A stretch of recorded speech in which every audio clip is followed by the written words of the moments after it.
Jack is on his way to Margaret's house party. He is phoning her for directions. First, you'll have some time to look at questions 1 to 5.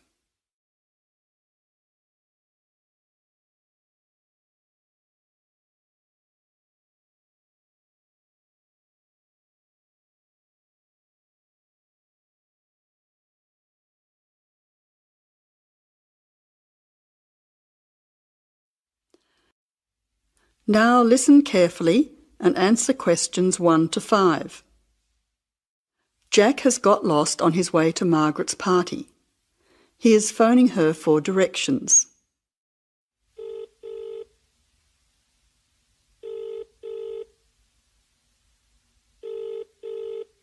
Hello, is that Margaret? Yes, who's speaking? Margaret, it's Jack. I think I'm lost. I can't see a signpost and... Jack, so where are you now? Well, I'm a bit confused about the directions, but I'm at a T-junction. What can you see around you? I can see a pub on the corner. Can you see the name of the pub? Wait a minute, let me see. It's hard to see in the dark. Yes, I can read it now. It's called the Lion's Head. Oh, the Lion's Head. Okay, well then you're not too far away. Go straight ahead through the traffic lights to the next T-junction. Sorry, I didn't hear you. What did you say? I said just go through to the next T-junction. Okay. Now what? Well, there's a park in front of you and a large 2-storey building on the corner. Yes, I can see them. Okay, so now turn left. Hang on, you're coming up the street, so you'll have to turn right. Okay, got it. What's the name of your street? It's Wesley Street, Wesley, number 70. We're the 5th house on the left. You should see a red letterbox and some bushes in front of the house. Okay, 5th house, number 70. I should be there soon. Am I late for the party? It sounds like things are happening there. No, it's only just started. That's good. I should be there in the next 10 minutes. See you soon. Jack hangs up and walks on. 7 minutes later, he calls Margaret again, as he still can't find the house. You now have some time to look at questions 6 to 10.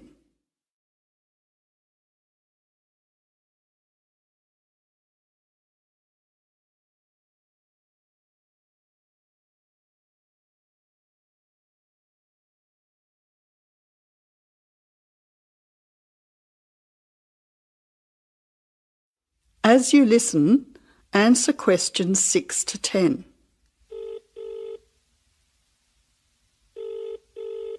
Who's speaking? Hi, Margaret. It's Jack again. Sorry to bother you. Listen, would you mind doing me a favour? Of course, what? Could you tell Mike I have got his camera?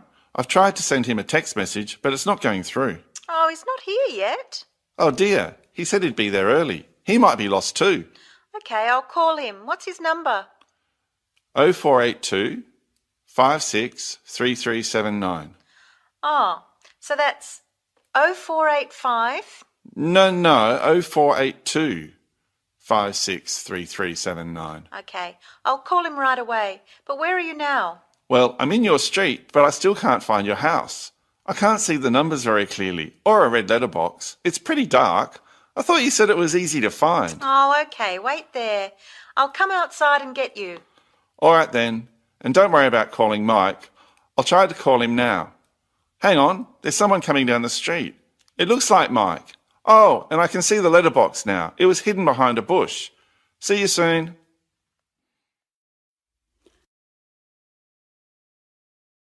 That is the end of part 1. You now have half a minute to check your answers.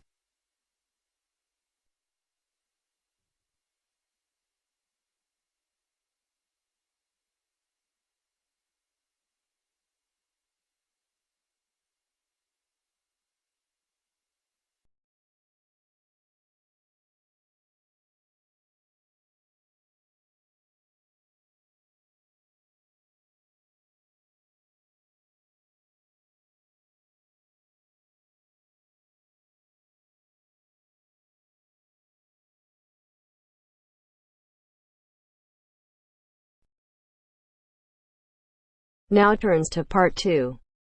Part 2. You will hear a presenter on a radio phone-in show. The presenter is talking to a woman who was bitten by a poisonous spider. First, you have some time to look at questions 11 to 15.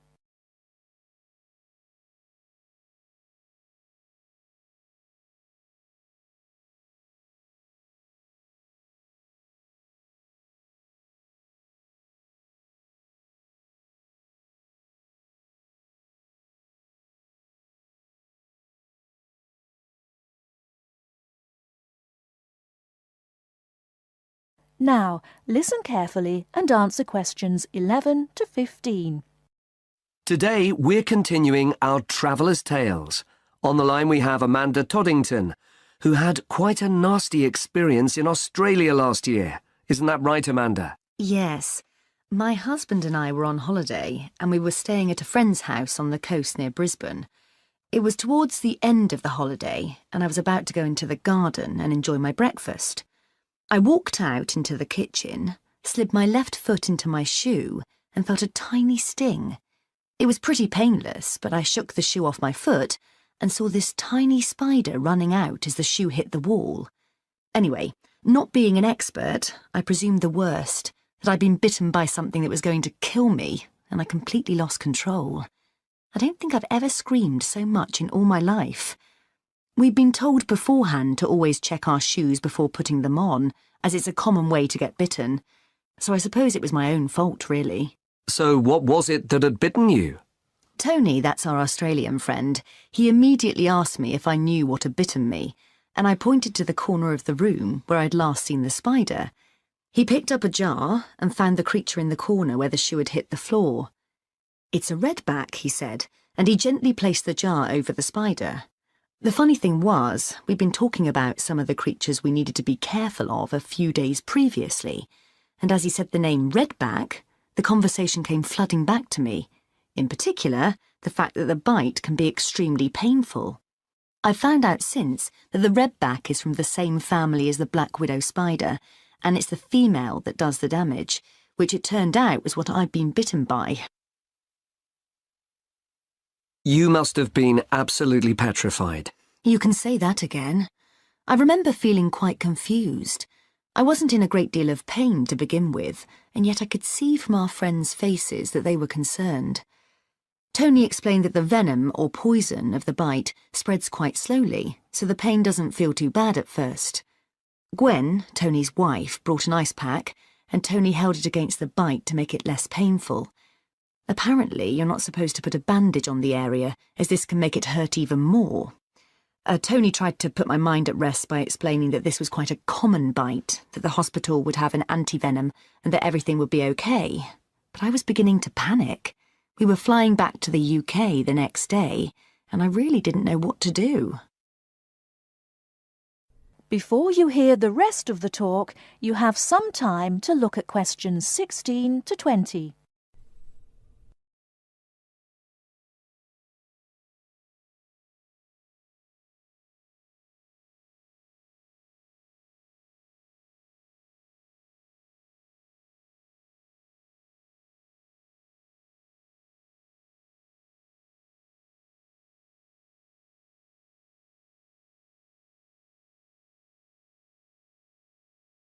Now listen and answer questions 16 to 20. So what did you do? Well, Tony phoned the doctor, who told him to check my symptoms for the next hour or two. As time went on, the pain became very intense, from my foot right up to my knee. My husband was on the internet and was reading out the possible symptoms. I wasn't feeling sick, and I hadn't yet developed a fever, but I had a terrible headache, and my foot was beginning to swell up. At this point, Tony decided to take me to the local hospital to be on the safe side. I really didn't want to go, as I had visions of being kept in for days and all our plans being spoilt. But Tony and my husband insisted. When we got to the hospital, I was relieved to see how casual everyone was when Tony explained I'd been bitten by a redback spider. They told me to take a seat and got on with their work. And did you receive any treatment? By the time I got to see a doctor, the pain was very intense indeed, and I was getting quite upset. The doctor decided to give me a dose of an antivenom, which he assured me would eventually deal with the problem. Unfortunately, he also explained that it wouldn't have an immediate effect and the symptoms might last for several days. But the story has a happy ending. My husband managed to book us onto another plane 1 week later. And even better news was that the symptoms of the bite finally cleared up after about 24 hours. Within a couple of days, I was back to normal again. So thanks to the spider, we managed to extend our holiday by a week.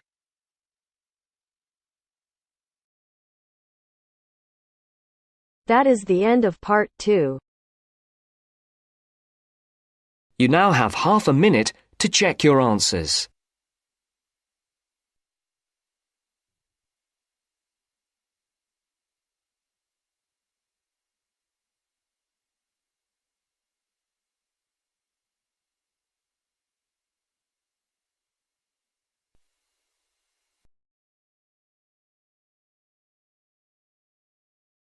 अगर listening के साथ साथ आप speaking की भी practice करना चाहते हैं तो हमारी अपनी एप्लीकेशन है बेबी कोड आइल्स, प्लीज डाउनलोड करो। ऐप स्टोर और प्ले स्टोर दोनों पे अवेलेबल है और लिंक डिस्क्रिप्शन में भी हमने डाल दिया है। यहाँ पे आप एआई टीचर को जितने चाहें उतनी बार स्पीकिंग टेस्ट दे सकते हो, जब चाहें तब, कोई रिस्ट्रिक्शन नहीं है। और अगर आप चाहते हो कि टीचर आपको आपके बैंड स्कोर बताए, आपकी मिस्टेक बताए और कैसे आप 5 बैंड से 7 बैंड इंप्रूव कर सकते हो, तो प्लीज यूज करो मेरा promo code IELTS50। Do not forget my promo code is IELTS50. Hear a conversation between a research student, Jeremy, and his supervisor. They are talking about the process of having a research project published in a journal. First, you have some time to look at questions 21 to 25.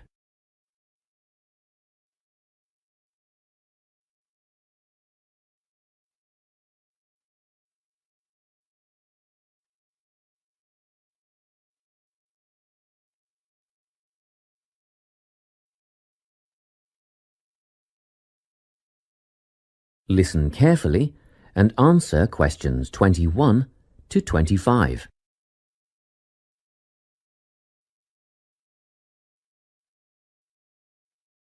So, you're nearly ready to submit your article to an academic journal, are you? Yes, I think so. I just wanted to go over all the things I need to do before I submit it. And then I wanted to go over the submission process with you. Great. So, firstly, you need to write an abstract. Make sure it's short and concise. Of course. I forgot all about that. And what about key words? Yes, a lot of students overlook this part and just jot down whatever comes to mind. But take some time to make a list of key words that are accurate and relevant. Okay. Another thing. Could you have a look at my article before I submit it? Absolutely. Actually, at least 2 senior staff members should always read through a final draft before submission. Do you mind if I give it to Professor Johnson to have a look at as well? Not at all. I'd be glad to have the feedback. Do you know which journal you want to submit to yet? Not yet. I have a short list of about 3 that I'm interested in. Make that decision soon, because you'll need to adjust your article so that it matches the style guide of the journal you are submitting to. I bet that can take a while. Yes, but after that you are just about ready to submit. One more thing, you'll have to sign the copyright form, just confirming that it's your own work, and then you're good to go. Before you hear the rest of the conversation, you have some time to look at questions 26 to 30.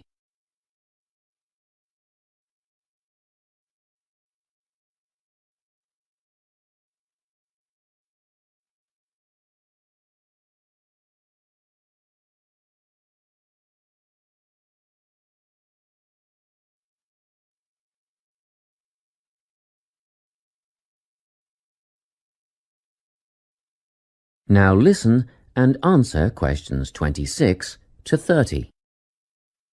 Now, the submission process. How does it work exactly? Well, the first thing is to just send it off. You've got to send in the manuscript before anything else can happen. Sure. And then should I call to check if they have received it? No need for that, no. All you have to do is just log on to your email regularly because you will get a submission confirmation once they have processed the manuscript. And that will have comments on what they thought of it? No comments yet. That email is just to let you know they have received it. The next stage is what is known as peer review. This is when experts in the field review your manuscript and decide whether to accept it. They'll never accept me. I'm only a master's student. Don't worry about that, Jeremy. It's all done through a double-blind method. That means that whoever reads your manuscript has no idea whether you are a grad student or a Nobel Prize laureate. They'll only be judging your work, not you. Well, that's good to hear. And then what, once they've made their decision? Well, there are 4 possible outcomes. You might get an acceptance, but a first-off acceptance is very, very rare. Don't pin your hopes on it. You could also get a rejection, but these don't happen very often either. I don't think this will be a problem. What do you think I'll get? If you're very lucky, you'll get a conditional acceptance. This means that they've accepted the article and it will be published, but you need to tweak a few things first. A sentence here, a heading there, nothing major. That sounds good. But to be honest, you will probably end up with a revise and resubmit. This means they are definitely interested, but you will need to rework the paper before it's accepted. The necessary changes will be outlined by the reviewers. Okay. So I just fix the things that need changing and present it again? Yes, but include a cover letter that discusses the changes you have made. The same goes for a conditional acceptance, actually. It helps the reviewers see that you've taken their criticism seriously. That is the end of part 3. You now have half a minute to check your answers.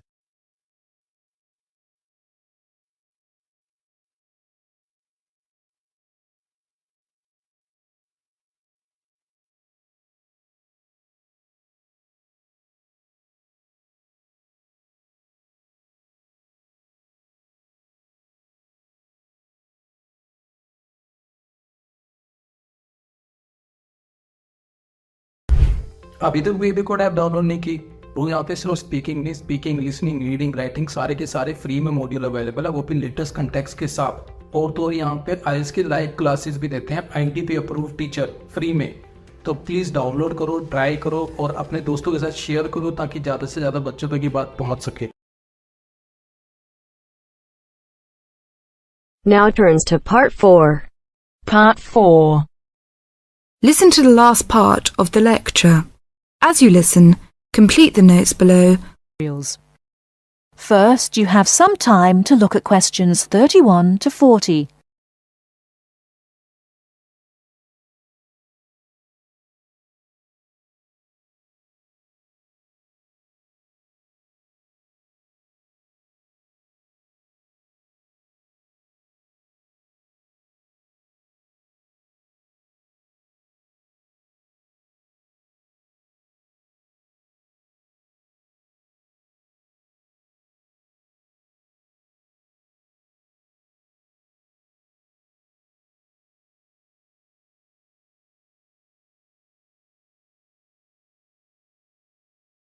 Now listen carefully and answer questions 31 to 40. Last time I said that a lot of Irish people left the country and went to England, America and many other foreign countries. Today I'd like to talk about the emigration. The effects of immigration were not all bad. The immigrants experienced a lot of hardship in their new countries. There is a famous story about a park in Shanghai where Chinese and dogs were not allowed. Well, in England, until into the 1950s, signs for jobs sometimes read, "Irish need not apply." The immigrants often experienced discrimination, but they formed many organisations to look after their fellow immigrants. Many of these organisations later became very important. In America, the Irish chose politics as the way forward, and significant cities were controlled by Irish politicians. This movement reached its peak with the election of John F. Kennedy in 1960. His grandparents came from Ireland, and his election had a significant impact in Ireland, helping the process of recovery of self-confidence which we have today. Today, there are 70 million people of Irish descent living outside Ireland. In America alone, there are 40 million people, and 10 million of these people have a 100% Irish background. They carried the culture of their home country with them and adapted it to their new home. They made changes which would be unthinkable in the home country, and we often laughed at the Yankees' Irishness. In fact, any immigrant who came back to live in Ireland, often after many years, found it very difficult to fit into Irish society again. They had been changed by the experience. These immigrants have always had an interest in the old country. The American letter was a letter containing dollars sent back to one's family. More recently, President Clinton has been very influential in bringing peace to the north of Ireland. Riverdance itself was the idea of a dancer who was American, who applied American methods to traditional dancing, and the fusion was immediately popular. Modern Ireland has been able to use the disaster of the last century to learn modern marketing techniques and apply them, without at the same time losing what is distinctive about itself. Riverdance is a demonstration of that distinctiveness. That is the end of part 4. You now have half a minute to check your answers. अभी तक baby code download नहीं की? यहाँ पे लाखों बच्चे free में आइल्स clear कर रहे हैं with the help of baby code IELTS. तो link in the description. Try करो. Do not forget my promo code IELTS50. Okay.